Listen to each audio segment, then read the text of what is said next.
ምን ነው ዛሬ ከፋ ትመስላለህ? ገንዘብን ይቅርታ ማለት እፈልጋለሁ።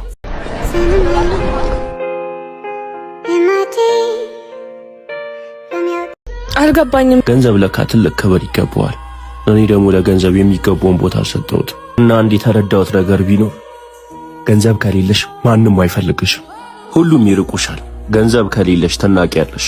ገንዘብ ያለው ሰው ምንም ሊሆን ይችላል፣ ማንም ነው የሚያከብረው፣ ሁሉም ሰው ነው ቦታ የሚሰጠው። ስለዚህ አንቺ የምትሰሪው ነገር ትክክል ሆኖ ላንቺ ከተሰማሽ ማንም ምንም ማለሽ፣ ፎከስ ማድረግ ያለብሽ ሳንቲሙ ላይ። ገንዘብ ስትይዢ ነው የምትከበሪው። ይሄ እንትን ነው ምናምን ብሎ የሚሰጥሽ አስተያየት ማለት ነው 0.5 ሳንቲም አንድ ነገር አይሰጥሽም። ገንዘብ ነው የሚያስከብረው።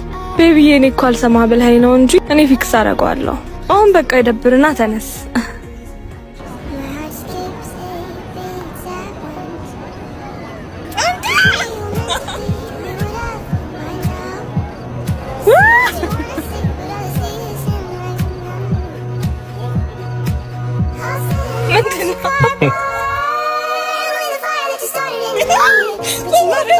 Go ahead and watch my heart